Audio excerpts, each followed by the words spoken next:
Is it? Yeah, you're alive. Hi, I'm Patrick Sullivan, and this is the Music Monday podcast. And I'm Christine Hayes, and this is the Music Monday podcast. We're here. Let's have fun.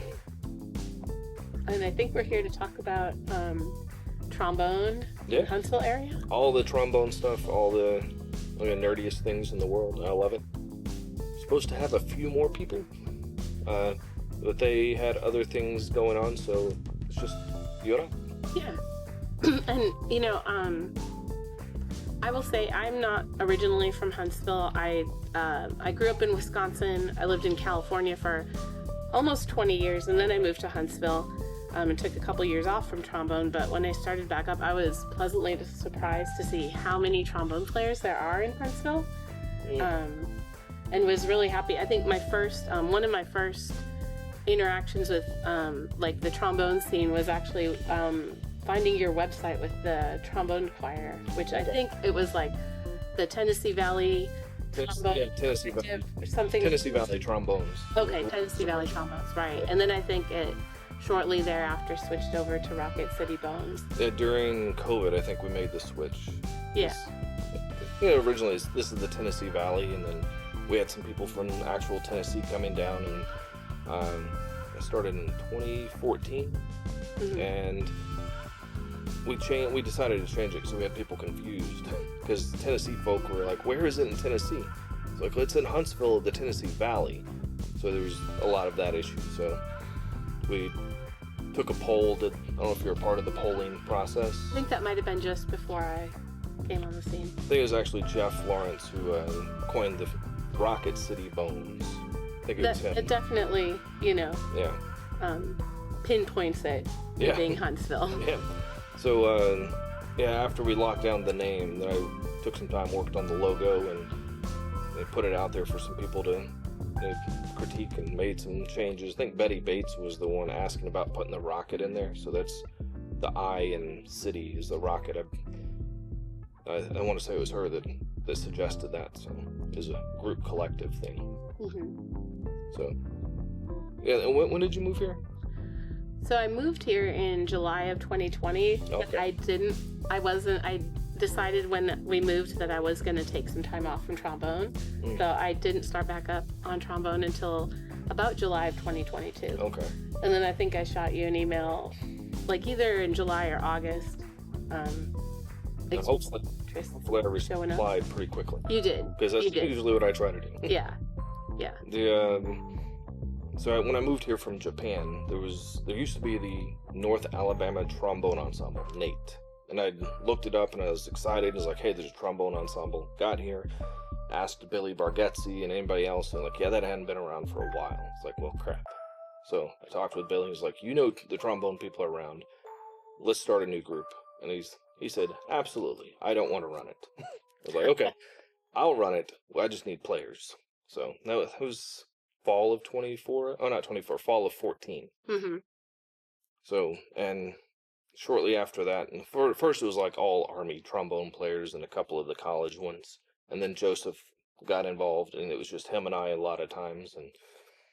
And then after the 2019 Trombone Christmas, that's where things took off. Like, having that public face, it's grown ever since. You should probably explain Trombone Christmas, because if people haven't attended a Trombone Christmas, they probably don't understand the full extent of it. It's a great place to meet signals. Doug Black makes fun of me about that, because getting ready for Trombone Christmas, he always laughs at how I advertise. And anybody asks, like, hey, I'm new to the area, looking to meet people, and I'll throw a Trombone Christmas. Hey, this is where a lot of people will be. I guarantee you'll meet quality people at this event. Absolutely. So, but Rocket City Trombone Christmas, we just had our 7th year here in Huntsville. It's been around since 2011, I believe, out of California with Doug Grieve. But 7 years here in Huntsville. We have players from around the Southeast mainly come in and play, except for Mississippi. They don't join us for some reason. But we usually have 30 to 50 trombone players come in, rehearse, put on a free concert for the public to enjoy. Typically, it's the weekend before Christmas, but this last year it was a couple of weeks early due to venue booking, but we're gonna try and put it back in that original time. So when everyone's in town after college, lets out, they can all come out as a family. But a whole room full of trombonists and holiday music. I mean, no better thing to do in the world. I mean, how many have you done now? Gosh, let's see. Well, 22, 23, 24. So 4 here, and I've done at least 2 or 3 of them in LA as well. Okay. Down at downtown Disney? Is that what they're doing? Yeah. Yeah. It's a cool Or spot. somewhere in that area. I think the Anaheim Garden Walk. Okay. There might be some there, but they may have moved to downtown Disney. Maybe it's their It's been a while since I've done Tuba that. Christmas is downtown. So, something happens down there Christmas. It could be. related. There's a couple of Tuba Christmases that happen. At least a couple. And then, yeah, doing all the costume stuff. I like the whole trombone Christmas thing is a lot of fun. I like it a lot. And whenever I left the army, I was like, I want to do a trombone Christmas. My wife was like, what? And she's been involved in it and had a lot of help from everybody else as well to make it happen. I think it's a really cool event. Yeah. It's a great event to have, and I think it's great that we have it in Huntsville because not every city has a trombone Christmas. There are cities that a lot bigger than Huntsville that don't have trombone Christmas. So the first one in the Southeast. Yeah. We were number 11 out of the whole nation. And then size-wise, that first year we were number 3, which is pretty cool to be third biggest. Very cool. Can't beat, I think it was Kansas City had the biggest one or something like that. It's between them and Anaheim, one of those. Mm-hmm. But I think the coolest thing we've had with Trombone Christmas specifically, we had one year someone flew in from Alaska to play. Wow. We've had Colorado, and we've had Virginia, I believe it is, flying in just for this event. So that's pretty cool. And we write new charts for it every single year. Mm-hmm. That is free to all the players to take and play with their own trombone players. That's pretty special. I think that it seems like Huntsville has a great, not like there's a lot of trombone players in Huntsville, and there are a lot of trombone players in Huntsville that are also composers and arrangers.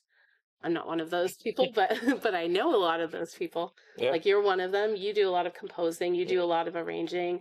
Don Boyer. Does a lot of composing and arranging. He's fast and great quality. Yeah. Who else? Nathan Daniel plays in the trombone quartet with us. He does a lot of arranging. He does some composing, but his compositions are fantastic, but his arrangements are also, fantastic. I know Dan Dotson has done some arranging. Yeah. He did do one original that I know of. He might have done some others too. But who else we got? Joseph Irvine has done some arranging for the trombone community. I feel like we did a concert pretty recently that was literally all either originals or arrangements. It might have even been just originals. It was all members originals. Of the ensemble. Because we had pieces by myself, Don Boyer, Nathan Daniel, Dan Dotson, Jordan Williams. Oh yeah, that's right, Jordan. And that was last spring? I think so. That sounds right. Late winter, early spring, because we played at the University of Alabama, and we also played at Community Church. 2 concerts of the same music. I like that. It was a lot of fun. So, it was a good time. Yeah. For sure. Well, we've done jazz festivals with the Rocket City Bones. We've done, we've played at the Orion. I think that was before you were part of it, or were you part of that? The holiday music? Mm-hmm. We did. Yeah. Christmas music at the Dome at the Orion. I did play there. That was a fun thing. Played for an hour or so. And, yeah.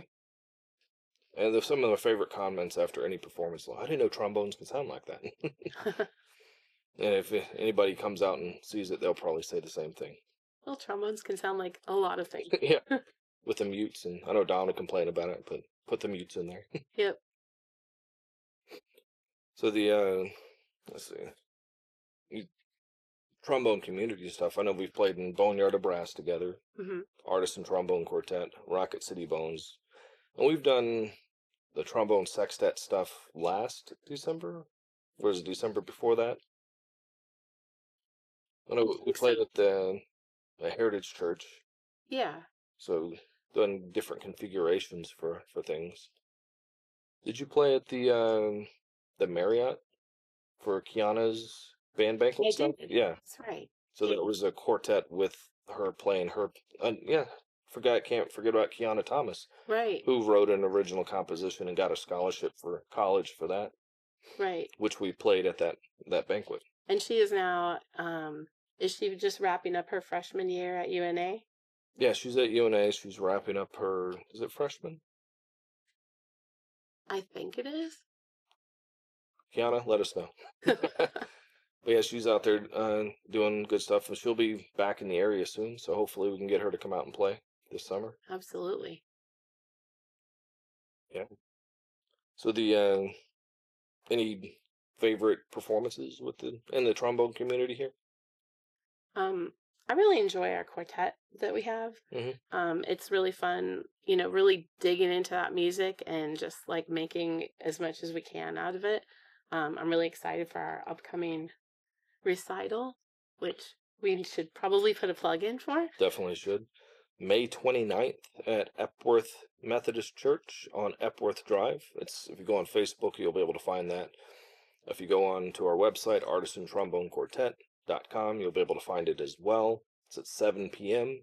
And we're doing a world premiere of a new piece written by Wes Flynn, and it's called The True Saga of Charles Everett Matthews and His Search for a Perpetual Motion Machine. Rolls off the tongue. Oh, yeah. Very easy to just spout out, but it's challenging and unique. A lot of modern techniques in there, and world premiere coming up this month, and it's going to be fantastic. Yeah. Week and a half, 2.5 weeks away. Yep. 2.5 weeks. Looking forward to it. It's going to be a beautiful place to play in if you haven't been to that church ever. I mean, you haven't been in there yet. I But you haven't, saw no. pictures. But I'm really excited to check out the venue and see how we sound in there. And I happened to look at this earlier today because I was talking at a lesson with Joseph, digging into music and how much time that takes. Let's see, I think it was a 2.5 hour rehearsal or something like that. We spent 39 minutes actually playing the music. The rest of the time was talking and notating and making sure we know what we're doing. Yeah. 39 minutes of music being played. Sometimes you got to do that. True. But and Dan Dotson, who brings in all these challenging charts. What a jerk. Because, man, Trisense, I can't wait to play that one. Yeah. Any other ones on this next public concert, that you're looking forward to? Well, gosh, I really like the whole program, but I think the other piece that I'm really excited about, it's kind of almost like the opposite of the world premiere is the toccata and fugue arrangement that we're doing. I feel like we've put a lot of work into that, and it's been fun taking this piece that's originally, for keyboard, organ, and making it, our own with trombone quartet. And put our trombonisms and our own personality into it. Right. That one's going to be a fun way to end that program. Yeah. And so Ben's got to be there too. It's on a weekend. I'm not going to be there. It's a Friday night. Definitely not going to be there. Don't. I feel betrayed. Do you have any favorites, Patrick? Oh, jeez. What are we playing? The first tune. The first tune's okay. But one that I'm actually really excited to play is the Higgins piece. Oh yeah.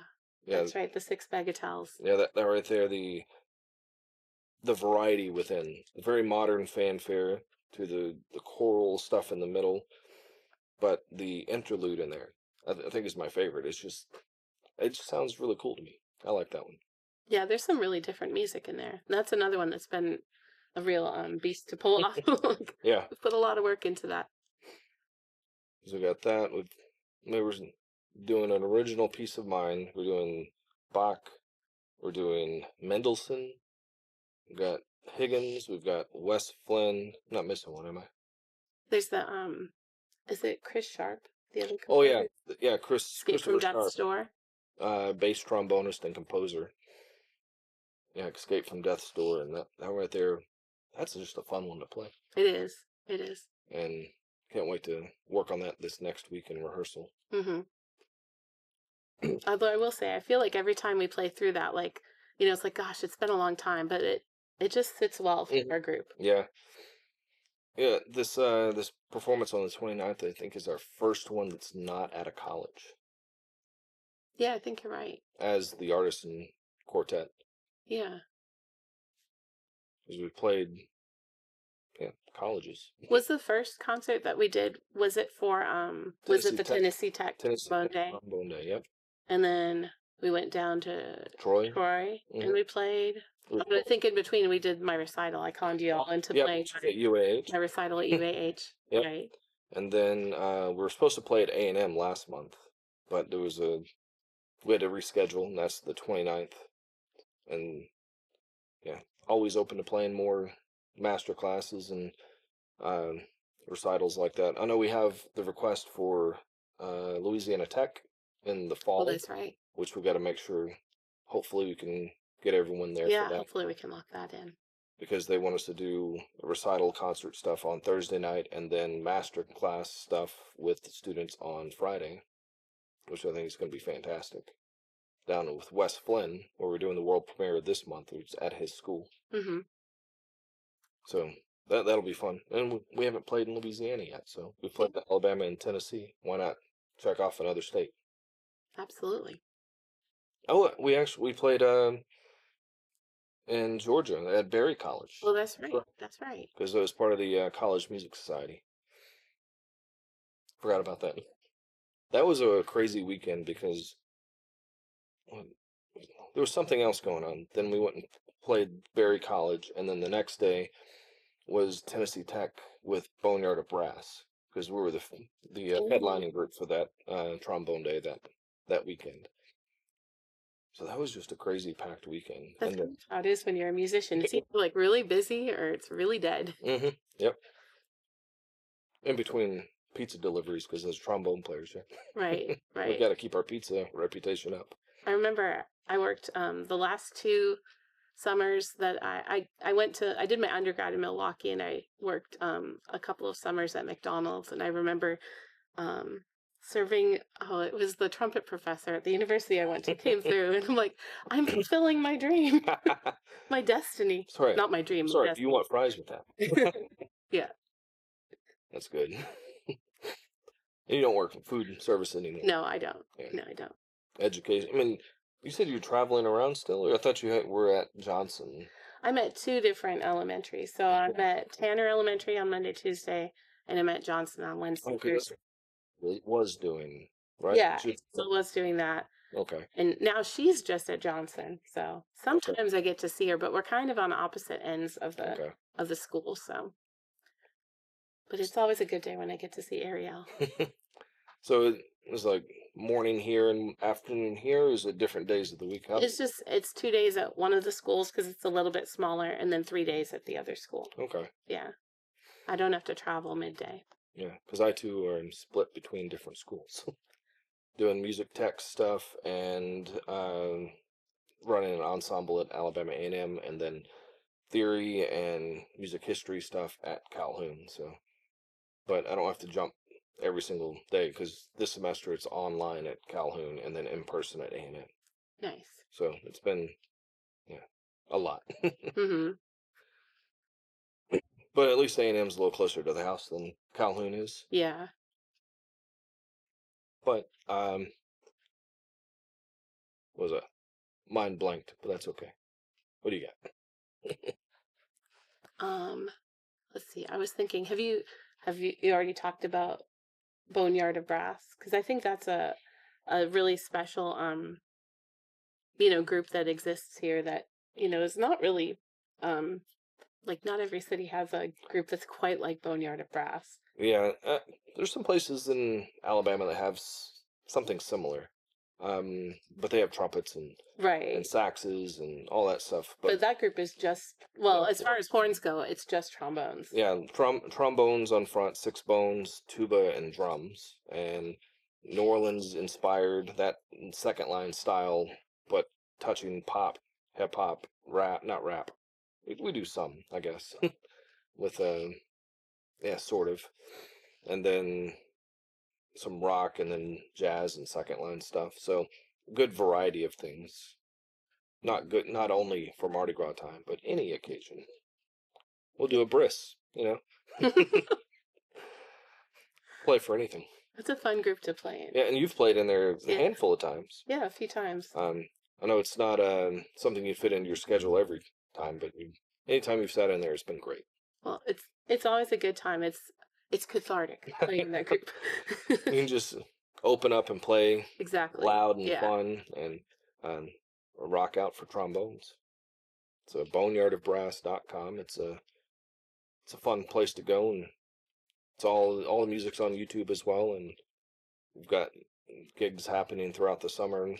Some tours kind of trying to get set up, get the finalization soon. We'll be down in Pensacola, either June or July, and then whenever that gets booked, there's some stuff in Panama City that we'll tag on top of that. Because some people in Huntsville have some houses down there, and they want us to come play at the houses. So just waiting on one thing to fall in. Cool. Yeah. Very cool. We've got some gigs coming up in Birmingham over the summer, well, through September. But a lot of local and regional things coming up. I know last year we took the group up to Canada, which was a lot of fun. Like a whole bunch of people staying in an Airbnb for a week.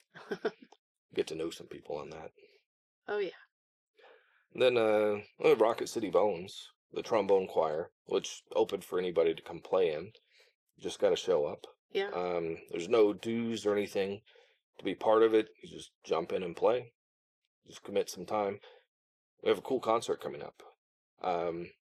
The flute players were a little hesitant on this because trombones are loud and ruckus, right? But what do you think about that concept of this concert on July 23rd?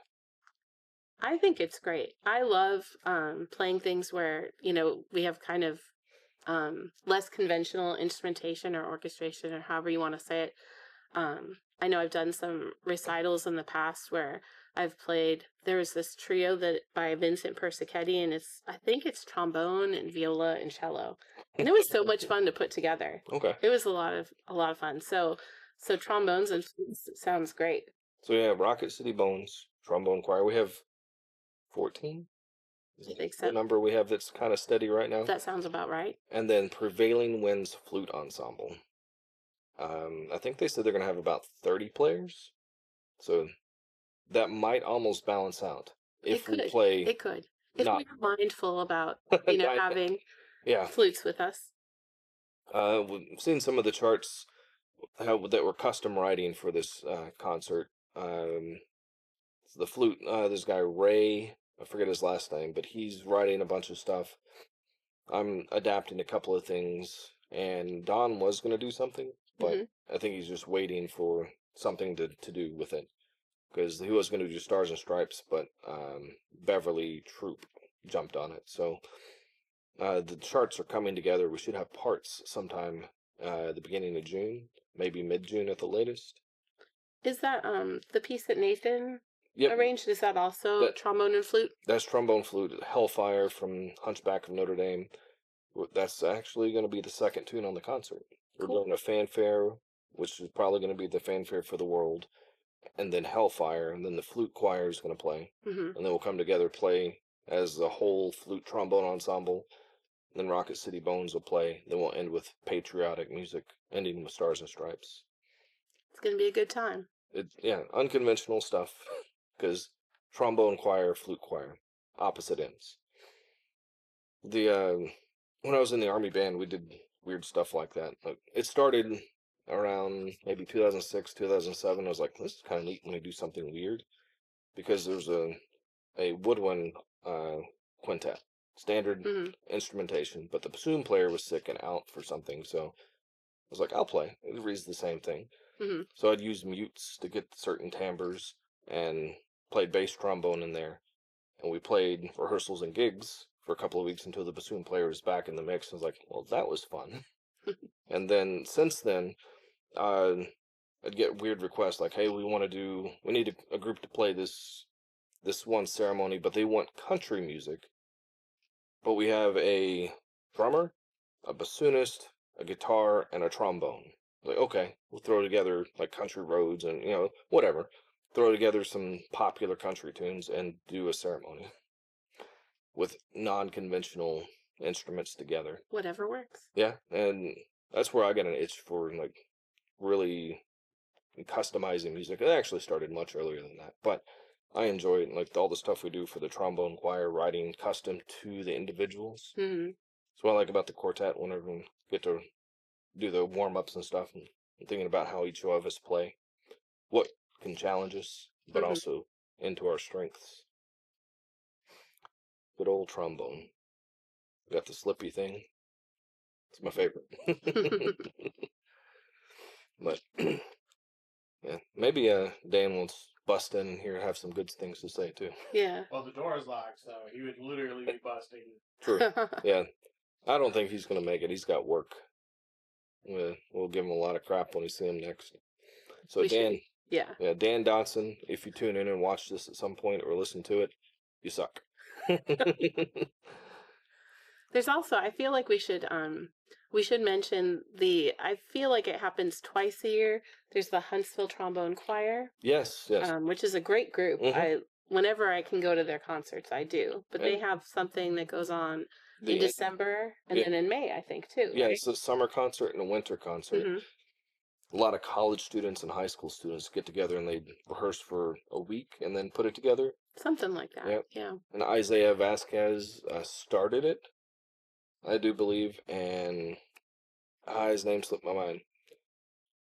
I can look on my phone and find it, but he moved out of town for college over to Houston, and he passed the reins to Brewster. Sorry, man. I know. But he passed it on to someone who's keeping it alive. Oh, that's So great. they have Google Sheets for people to sign up for and vote on days of the week for rehearsals and performances. But yeah, Huntsville Trombone Choir, fantastic group. I wish it was year round, but it's not. Yeah. It's where Rocket City Bones is different, where we go rain, shine, doesn't matter, all year round. Yep. And then those younger guys get together and do that stuff too. It's a healthy trombone community, and Hmm. it wasn't always like that either. It really wasn't. And I enjoy people that come to town these days, and it's like it's so many good trombone players. Like we didn't have a collective mind back in the day. Yeah. I wish I had something like that, Rocket City Bones, growing up. Yeah, that would have been a great tool for just, like learning how to fit into an ensemble Yep. from more experienced players. Like some of my favorite things that I'd like to see in that group is we have Liam in the group right now. He's in high school. He's in ninth grade going into 10th. I think so.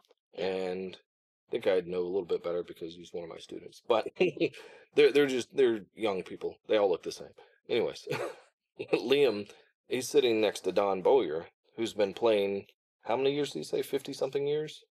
I think so. Yeah, a long time. And he's played on cruise ships. He's played in Malaysia. He's played around the world. He's written music recorded by the London Symphony. Yeah.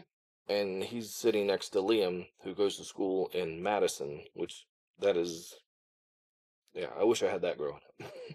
Would have been a completely different player at this point in my A life. great experience for him. Yeah. Might be good by now. One day I'll get there. But so you don't play bass trombone, right? I don't. No. You play alto and tenor. Yes. Do you have a small bore tenor? I only see you. I used to. And when I did graduate school at Cal State Long Beach, and I hadn't done a ton of jazz up to that point. I played in a little swing band as an undergrad, not having anything to do with school. I didn't play in the jazz ensembles in undergrad. Okay. But then when I did grad school at Cal State Long Beach, I played, I got asked to play in the Studio One band because they needed a trombone player, and I just loved it. And I played in there, I think, every semester that I was enrolled in ensembles. I took an improv class. I think I even did a combo. And so at some point I bought a jazz horn. Okay. And then when I had kids, I realized that playing in big bands and salsa bands and stuff until like 1 a.m. wasn't really It's still fun. conducive with with like a small child's schedule. So Yeah. I kind of stopped doing that. And then when we moved to Alabama, I got rid of my small horn. So I don't have it anymore.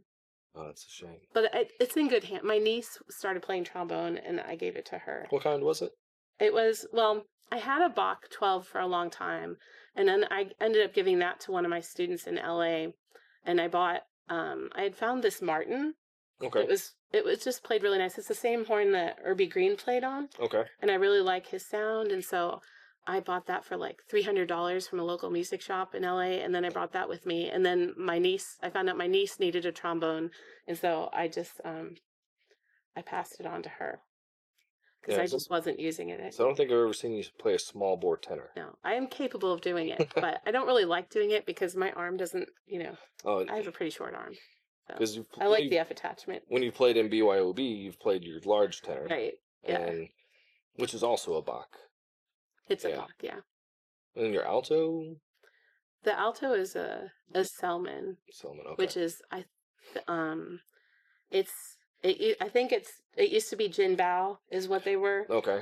And it's just a copy of a slow car. I once took a lesson with a great player, and I brought it in there because I was working up something for an audition. I think it was like the Mozart Requiem alto part.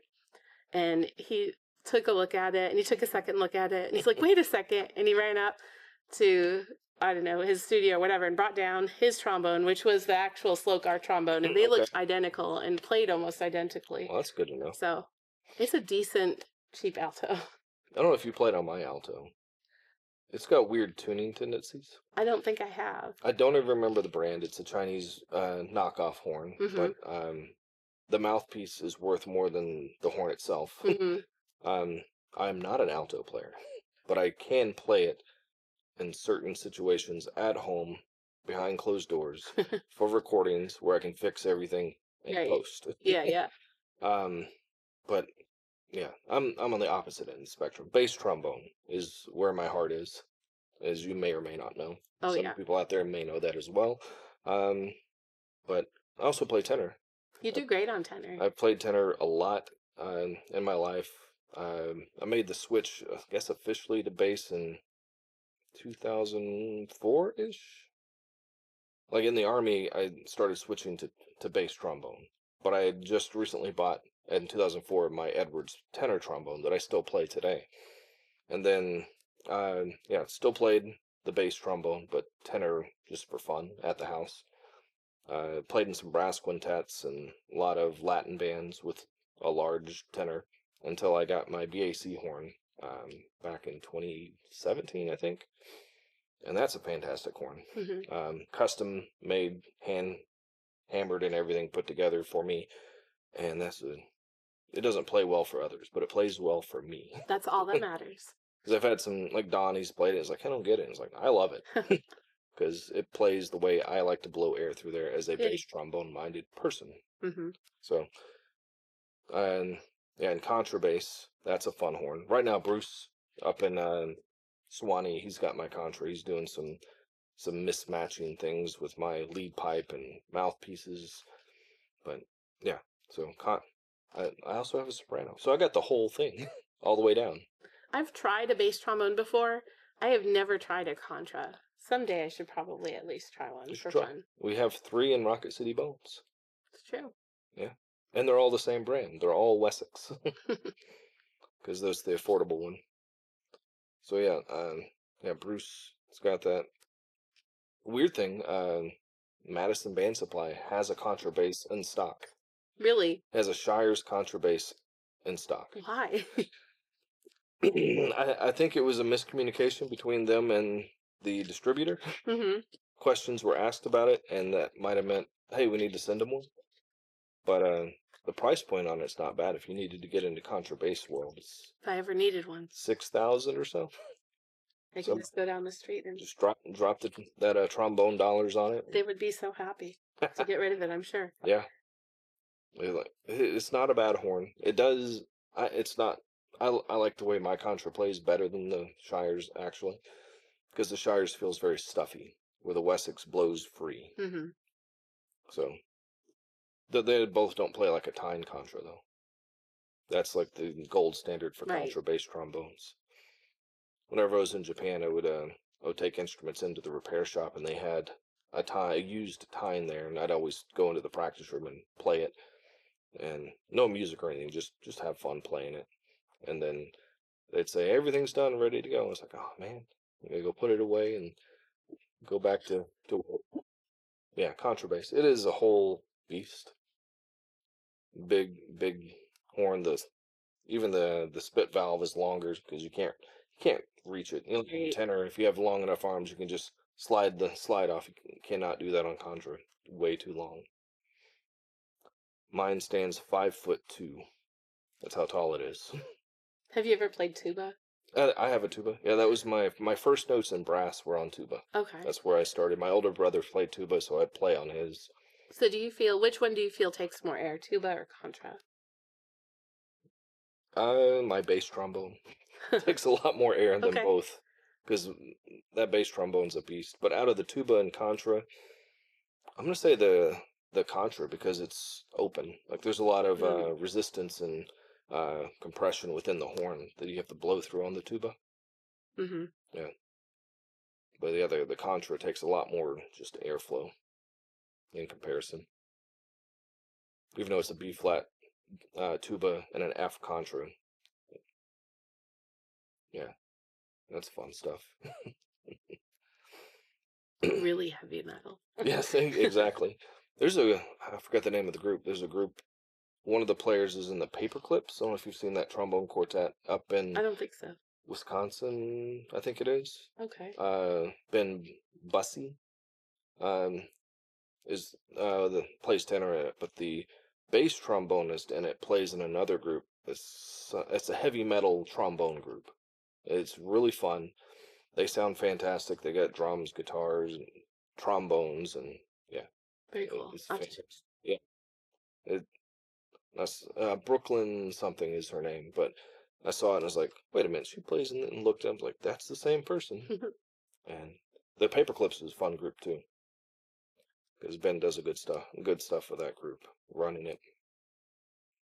And Ben's recorded on a lot of those online things that I've done, all the Star Trek ones, and yeah, that's good stuff. So yeah.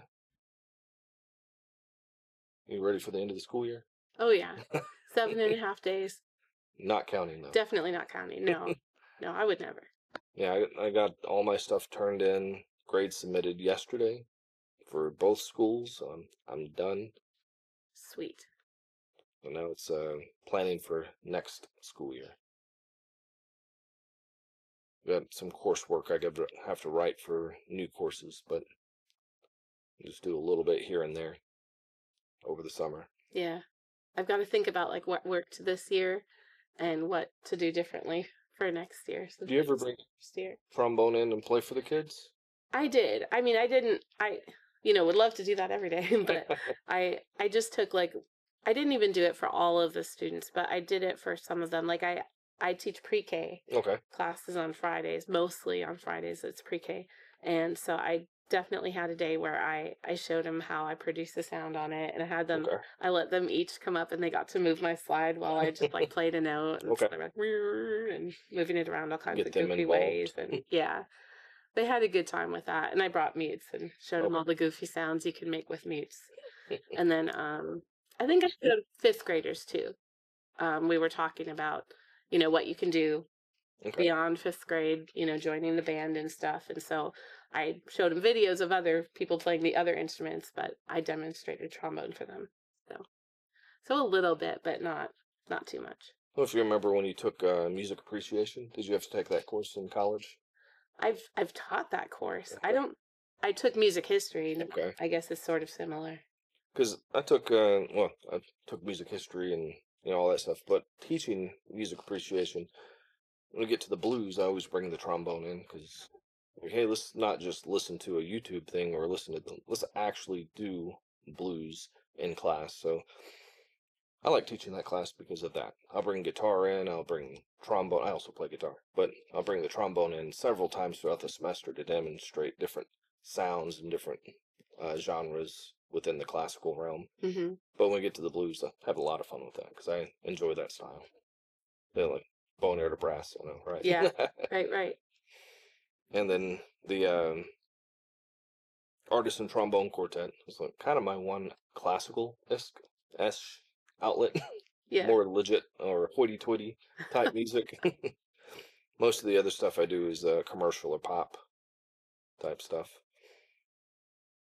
I get to play with like Shoals Symphony or any of the other orchestra stuff locally. Not Huntsville Orchestra, not since I was in the Army. We did brass quintets, antiphonal brass with the orchestra back Mhm. then, but playing the Huntsville Ballet Orchestra, Dan Dotson, who's also in the trombone quartet. Right. We are the trombone section for the Huntsville Ballet Orchestra, who just finished Sleeping Beauty, Tchaikovsky. Hmm. That's hard music to put together. Yeah. I felt bad for the strings Yeah. playing the entire time. And then anybody in front of us, whenever we played, had to be like triple forte, because that's what Ragsdale asked for. Yeah. And it's also printed on the music, so Hmm. yeah. You playing some of those type of things too, right? Have you been able to lately? I haven't done a lot of. I mean, classical. I guess our quartet. Mhm. I've been. That's pretty much my outlet for classical stuff right now. You haven't done anything with But like Ponticello over in Decatur? I have played with Sol Ponticello, not recently. Okay. Not recently. It just hasn't worked out with my schedule, and I think they've been Mm. calling other people. I did play. You did stuff with the Shoals Symphony. I think I sat in on a rehearsal. Okay, Someone got sick at the last minute, and so I jumped in and played. gotcha. But yeah, I do like to play the classical stuff. That's probably where I feel most at home, just because that's Gotcha. where most of my training is. Jazz is fun though, for sure. You haven't done any musicals in the area? No, I haven't. I've played musicals in the past, but I haven't done any in town. Okay. There's a lot of musicals available in town with the different organizations, IMP, LMP, Broadway Theater League, and Hmm. all the high schools that have really strong programs. I've gotten some calls. Mm. I know I got called to do at least one this past spring, and it just didn't quite work out No, schedule wise. no, Dan Dotson, also in the quartet, just played Matilda, I think it was. Yeah, I was supposed to play that, Okay, and I recommended him for it because I Nice. couldn't do it. nice. And Joe Martin played a musical. He was on this last time I was out here, but he played a musical with my wife, who's a flute player. Which one was it? I don't remember which Was it musical. Cinderella? I don't think it I was. remember him mentioning it, but I can't remember for sure. I don't know. There's a lot of things that go on. Yeah. I think that was with Around the Curtain Children's Theater. Oh, was that Sound of Music? I think it was Sound of Music. Yeah, that sounds right. Yeah, I think I got asked about that one too, and it wasn't going to work out. That's a shame. Because musicals are fun, but they're chaotic. They are. Well, I think to me, that's the fun thing about musicals is that they're so chaotic. Like they keep Yeah. you on your toes.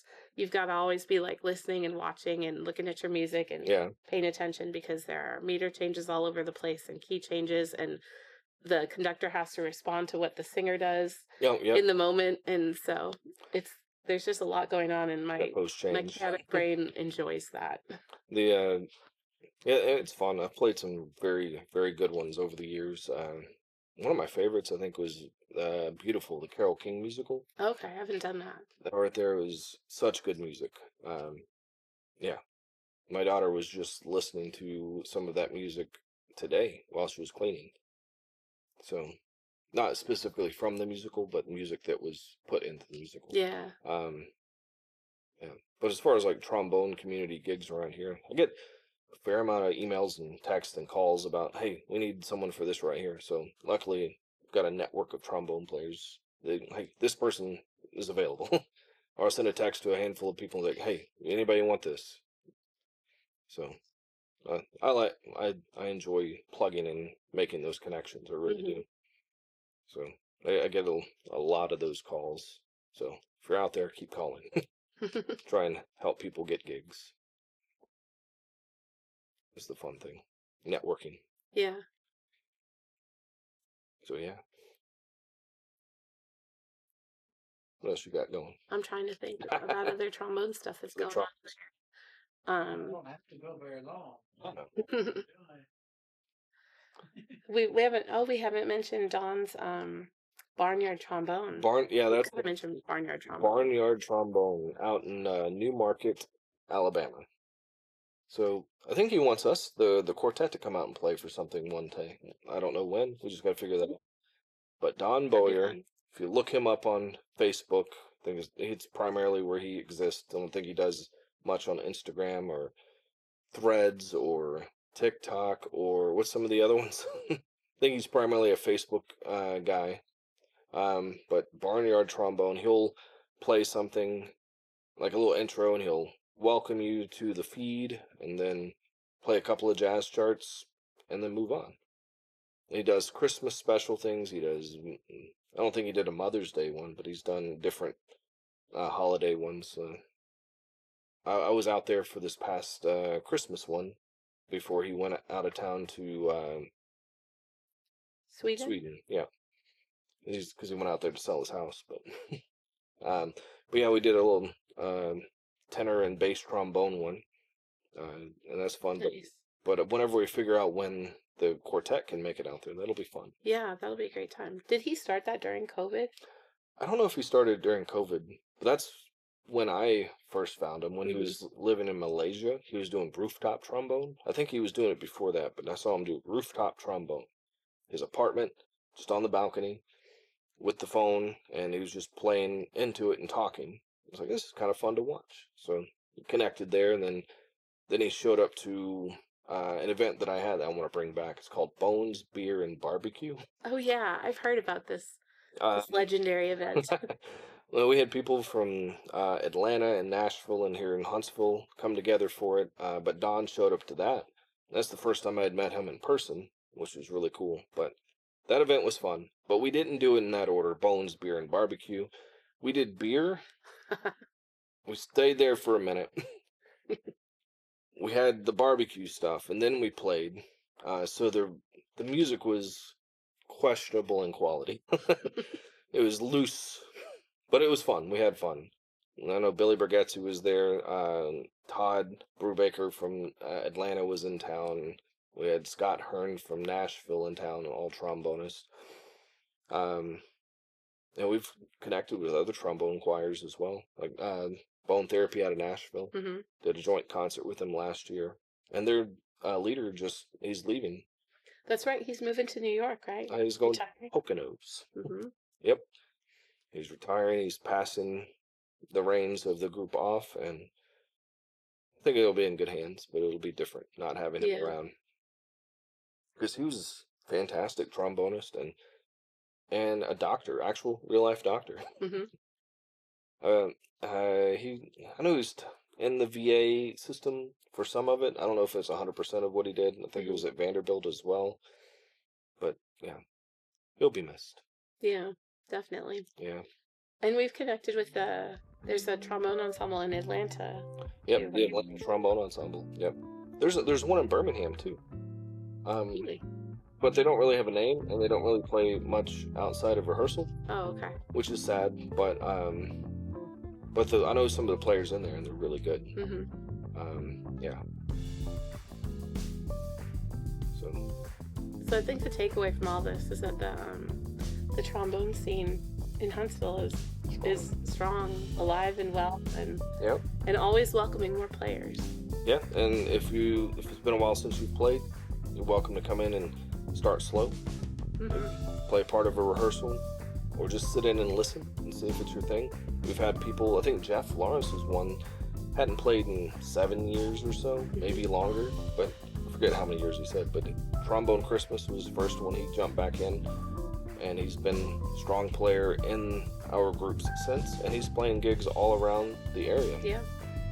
Plays in a handful of bands, big bands.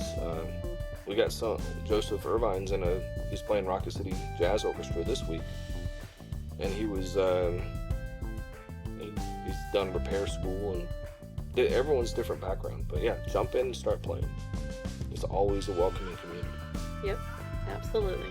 Even the guy behind the camera, he can come play. We'll let him take his mouthpiece, but that's okay.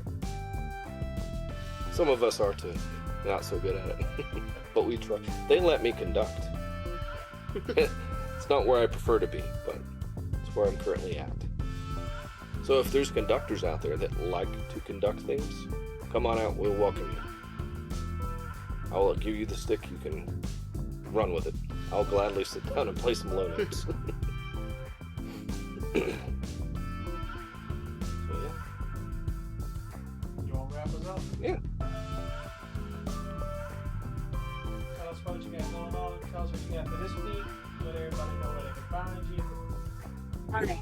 Well, I guess we have the Artisan Trombone Quartet recital coming up on May 29th at Epworth. Yeah, Epworth United Methodist Church. And that's the east side of Huntsville. Is that 7 p.m.? 7 p.m. 7 p.m. Free. Free, yes, free. Bring all your people out. Doesn't matter if they're short or tall. And if you're a trombone player and you haven't played with us, come on over to Rocket City Bones on Saturday mornings at 10 a.m. at Alabama A&M. Yep, and the Morrison Fine Arts Building you can find. If you go to artisantrombonequartet.com, you can find some information there. rocketcitybones.org, you can find some information there. And then boneyardofbrass.com, you can find some more information there on the trombone community here. And if you send an email through the website, we'll get back to you very quickly, as Christine knows. Get back fast. Yep. Because we're not going to squander opportunity to get someone into the trombone choir. All right. Thank you.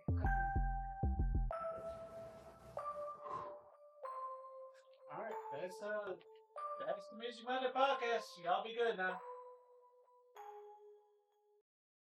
Beautiful.